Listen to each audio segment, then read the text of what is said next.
All right, so I wonder who we can call in now. Who should we call in?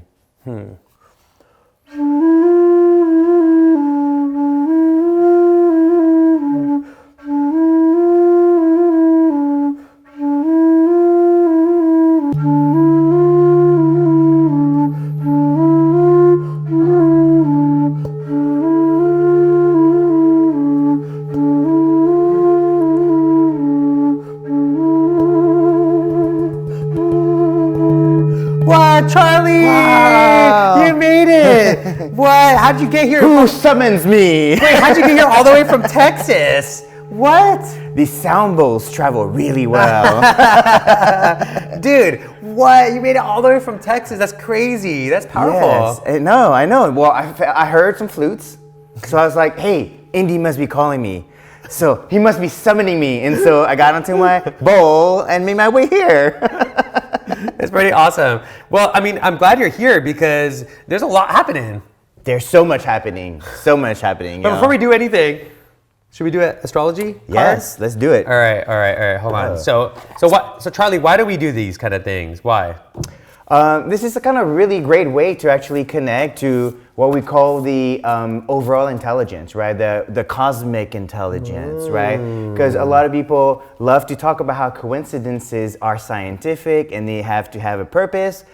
What if there's no purpose, but rather just feedback loops from the cosmic universe, right? And so the idea of working with any kind of what we call divination tools like tarot, like oracle cards, like playing cards, right, is like a way to actually communicate with the Joker of the universe, right? With the Joker of the universe, who is like, making things fun. So it's funny that you say that because there's actually significant research that proves that what you focus on, when they do experiments, when scientists focus on the results, including probability results, just like simple probability experiments, focusing on the result makes it happen more, increases the probability one way or the other, like heads or tails. By just focusing on the thing, it actually changes the probability. So literally, our focus and concentration is altering reality. Exactly, yes. And even in traditional Eastern medicine, right, actually attention moves energy. So you pay attention internally, you're moving energy internally. Whoa. Okay, you ready to pick this thing, right? Yes, let's do it. Hit it hard, hit it. Boom, all right. Access my attention here. Pick a card, any card. It's your birthday. It's not your birthday, but it's your cosmic birthday. Yes, every day is my cosmic birthday. Ooh, water dragon. What? Wait, hold on. Was that that was also the same card? Yes, but it's also, I know, right? We just had someone on, but check it out, what I'm wearing too. Whoa, you're wearing a water dragon. This is the water dragon card.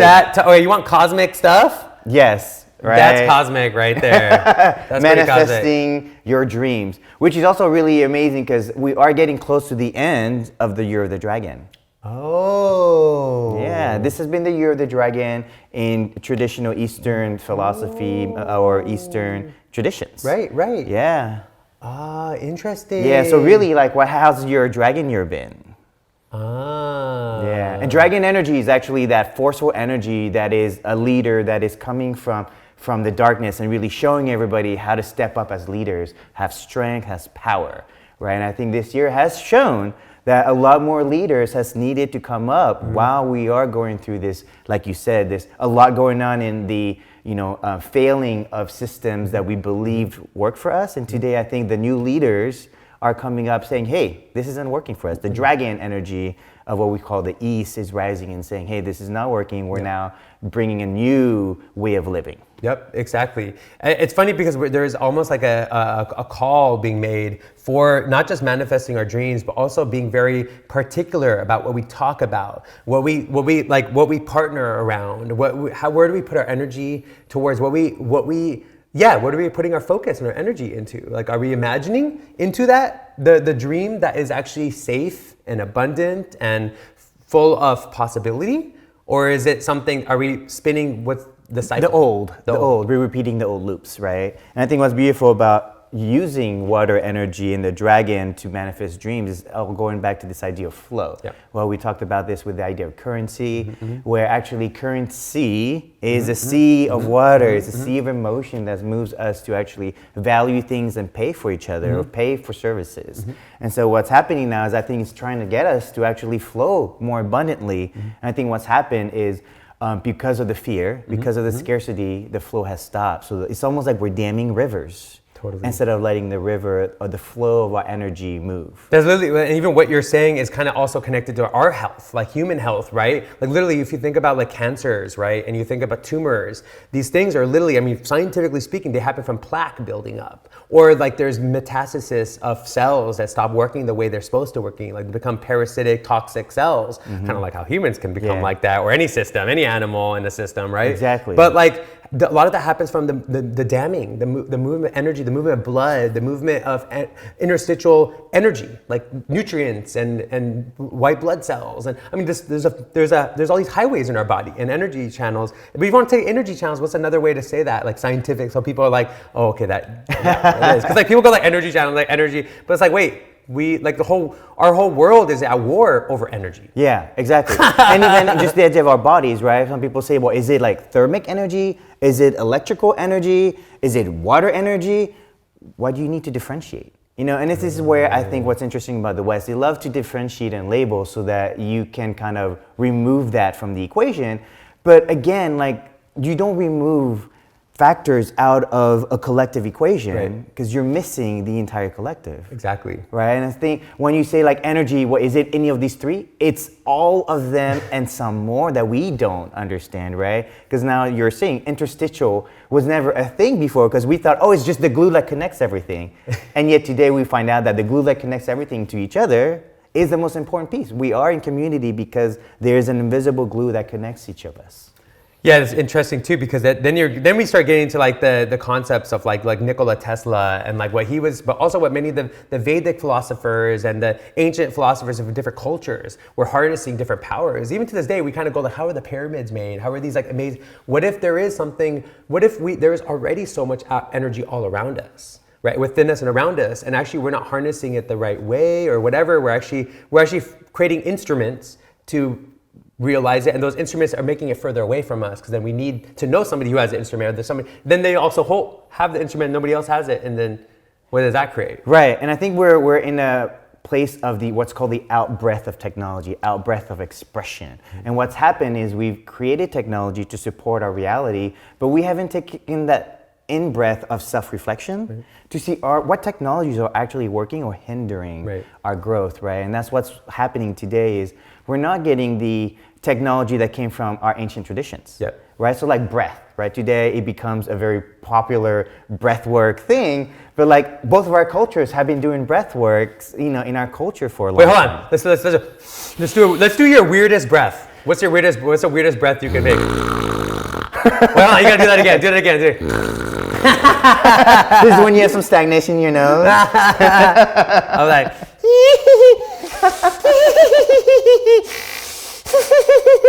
Oh my God! With your eyes crossed. So I mean, I feel like you also being here during this time. It's like the winter season. You can see that it's kind of colder here too in the Crockett area. Like this region, this bioregion that we're in, this like special kind of hyper Martinez, Hercules, this whatever. We have this like lower clouds, like fogginess, cool weather, water, also hilltops, right? So like, what do you advise, like from the TCM perspective? But also, you've also studied like computer science and computer engineering. So like from that perspective of like connecting your computer engineering and science perspective to your understanding like TCM and Chinese medicine and understand the elements, what do you advise folks in Crockett? Like what are some ways that people in Crockett can maintain and outer Crockett areas can maintain their health, their well-being, not get sick as much during these winter seasons, maybe support their family members who might be more immunocompromised. So, do you have any advice? Yeah. I think it's really important to understand your own constitution, right? I think everyone is, that we're talking TCM, but also in computers or in Western concepts, it's just archetypes, right? Our constitution have archetypes. We talk about the 4 elements. So what happens in Crockett is you get this cold wind damp, right? And so you're getting a lot of wind up here. I call it like city in the clouds. So the cloud constitution is considered wet and considered cold and windy, right?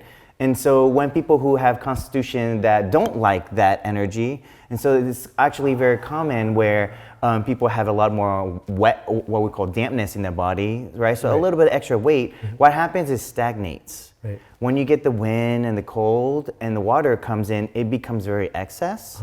So actually people who are prone to being stagnated, to what we call blockages in the body, like we said, stagnation, like cancer, is actually stagnation of energy. So in general, like even in the mountains, what happens is there's a lot of energy being developed in that space. That's what we come out and it's wet everywhere.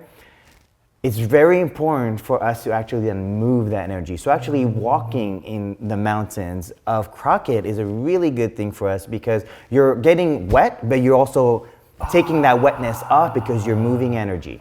Whoa, I love that. So more walking around the hillside. We have such great hiking paths and even just in neighborhoods, right? Just walking around the neighborhood too. Yeah, because you're getting that fresh air too, right? And so it's very important because you're getting what I call like cloud air. Because what's really interesting is actually probably parts of different California, or especially in the Bay, a lot of times you're probably getting, as you get lower, because San Francisco's lower, you're getting more of the smog that stays. So what you're getting in Crockett is you're getting the cloud that moves the smog away, so it's fresh.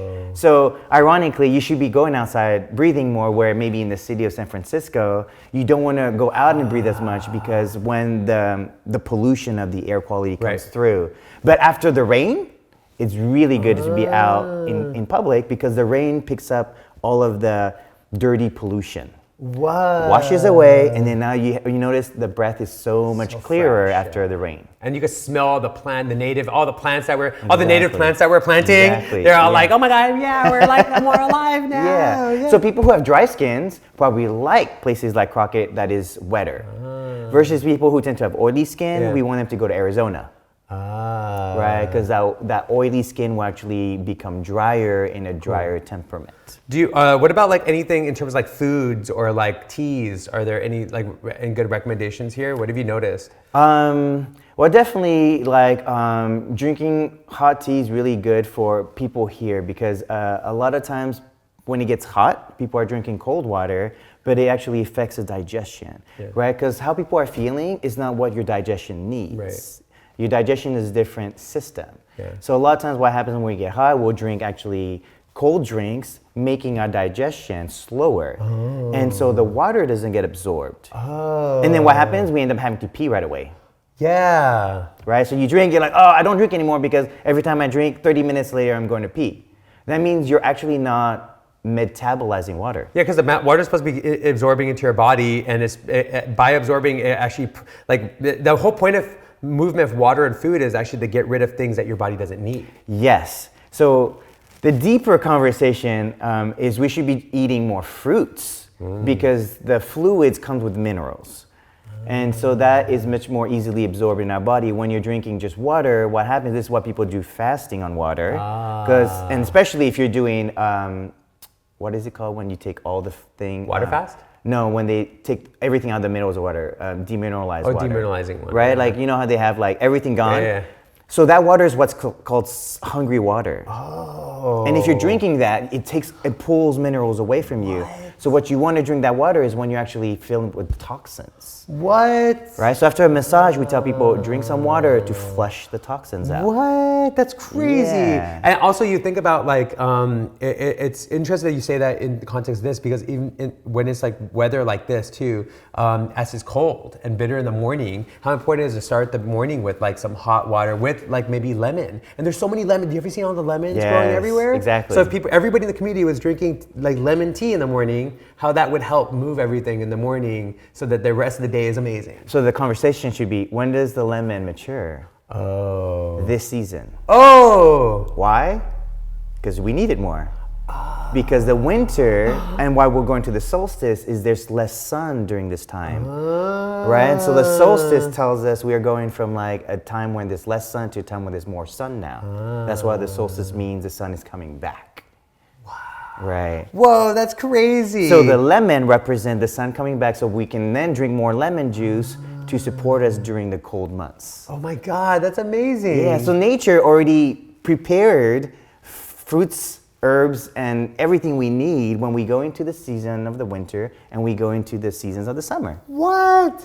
So it goes back to like how important it is for us to connect with nature, to like commune with it, to spend time with it, or her, or him, or whatever you want to call it, right? Yes. To make it build more of a relationship. But also, I feel it's important for us to kind of do it together, right? It's so important. So like you're also here for something special. Yes. What's going on? I'm here for Lakshmi Fest. I'm really excited. Tomorrow we're going to be doing sound bath. We're going to be introducing lavender. We're going to be planting lavender down the hill. You know, a lot of what my medicine is going back to like the elements within the world that we interact with, but within us, right? Because we're not just interacting with nature. We are nature. We are the conduit to nature. Right. And I think it's important to understand our nature. Well, that's why people are like, oh, you feel natural because you're in tune with nature. Natural is nature, right? And so that's very important to remember when we say like, let's be au naturel. Oh yeah. It's because we're trying to sync to the natural flow. Yep, totally. Yeah, and it also goes to show that like when we are doing something as simple as like planting lavender in the soil, how like that also creates an integration with the climate, with the earth, with the ecology of the earth, you know, even from a scientific point of view, we're becoming more interconnected with the systems that we rely on. And we're not even fully relying on it, right? We're not like in Crockett, you haven't seen many farms where there's food, we're growing the food that everybody's eating. There isn't, the waters, is it coming from, there is a reservoir, but like, you know, could there be more water sources for the community that's accessible and easy, right? Exactly. So it's an opportunity for us to connect to these systems in a simple way, but also I think like bringing together different people in the community, right? Like you being here, like what have you noticed about Crockett? Like what do you notice about the archetypes and the dynamics here? Just like in such a small town. Yeah, it's such a small town, and you're getting a lot of people who are very involved, and some people who don't, because I guess with that small town feel, it's easy to like be isolated and really not deal with people, right? But I think since COVID, what we learned to experience is some of us valued loneliness, some of us didn't. But now what's happened is I think we forgot how to connect again, right? And I think what this is an opportunity to connect with people, but just doing something small like planting lavender. And it is very important to plant during winter season because the energy is not growing in the leaves, but they're growing in the roots. Right, and this is where actually winter is where what we talk about is doing deeper root work, deeper internal shadow work, because it's not sunny. Everything is growing roots, so that in the spring, the reason why trees are taller in the spring is because they grew taller in the ground. Right. This is kind of like why it was really important for me to do this during the winter solstice, and for us to do things more around the solstice, equinox, doing things more around new moon, full moon, and actually like this whole philosophy. I mean, you've seen it kind of in some of our the different work we do with Cosmic Labyrinth and the cultivating self. You see how like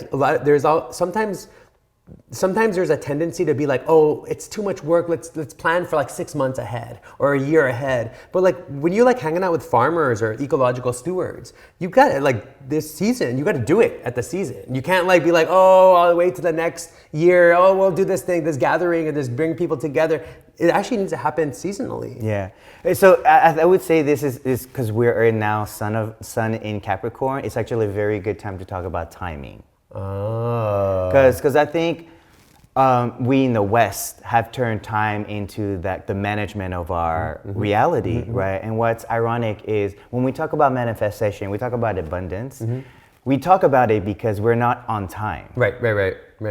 But if you ask any person who grows any food and farmers, right, is when the time hits spring, you have nothing to do but watch nature multiply everything that you're growing, right? And so in that moment, you don't need abundance. The abundance is there, right? And so what's happened to us is we're so out of tune with the abundance of nature and what is already naturally happened in our lives that we want to say, I want to be abundant during winter, right? And that's why we struggle during the winter, because we're not understanding the flow of energy. Where winter, you may not be abundant with like certain foods, but we're abundant in time. We're abundant in sitting at home, spending time with each other more closely, because it's so cold outside. Versus in the summer, like everyone wants to go outside and play. Totally. So it's much harder to come as But you could study in the winter. Exactly. You can write. You can create art. You can create ideas. You can create plans. And this is a lot of reflection that you're having during the year feeds your imagination during the winter,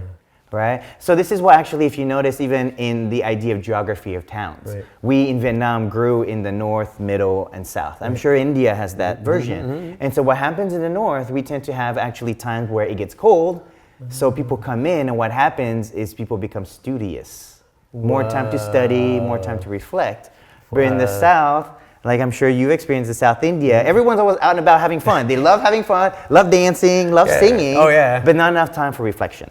Yeah, that's why the Himalayas is so famous, because people go out there to go find themselves. Exactly. Because now you don't have to connect to the heat. It's not hot, so you slow down, you know? Yeah, exactly. Slow down.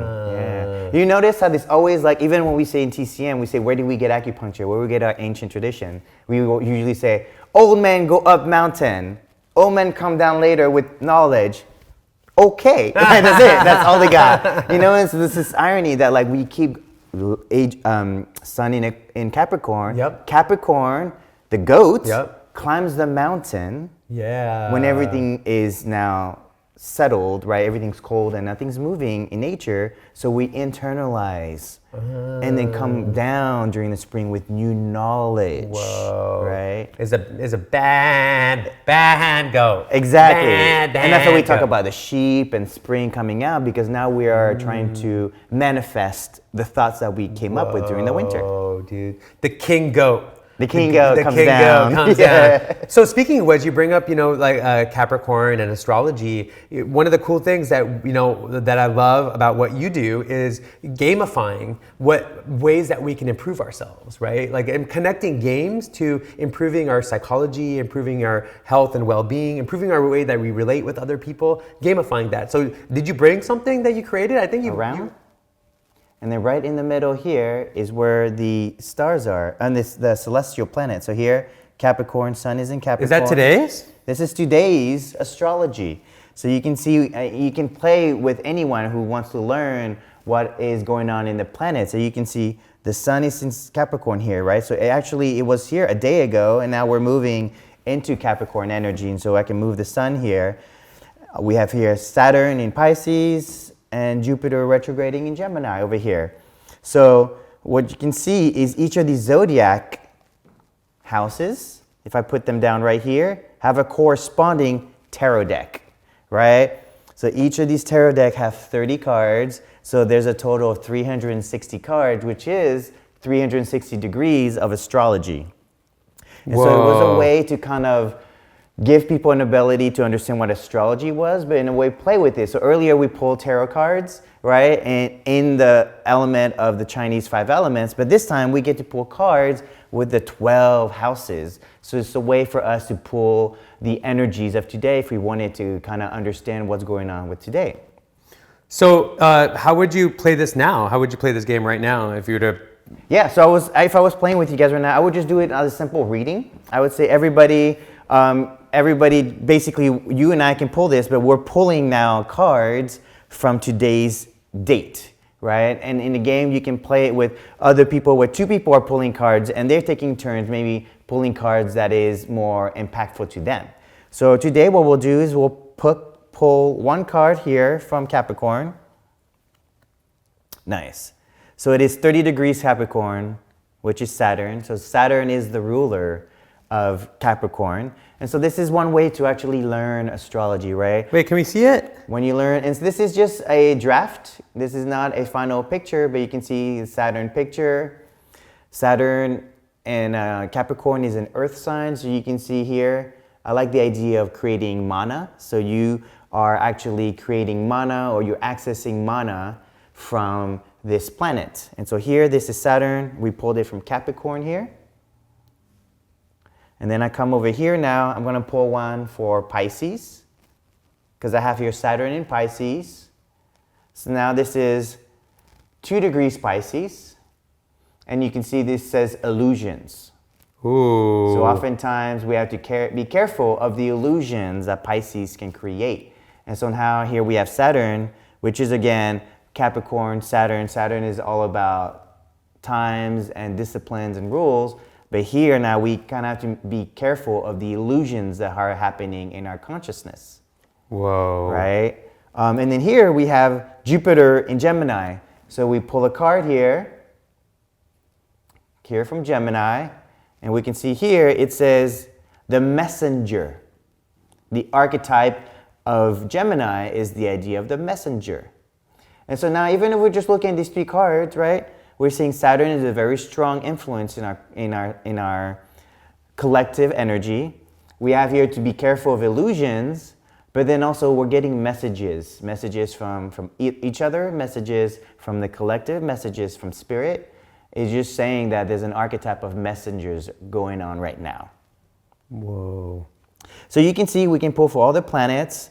The idea too is we can play in a way where you have your own astrology chart and you can move these planets to your astrology, right? So I can move this to my own astrology and then pull cards from that astrology, and you're able now to give yourself a list of themes that you're experiencing that actually makes sense for who you are. And so this is a way to actually mix and match energies for you to understand how astrology combines all these energies. Just like in nature, right? Like you don't see earth by itself, you don't see water by itself, but you see earth, water, fire, and air in our collective environment. And so even in astrology, you're getting this mix of the elements to describe what is our collective theme.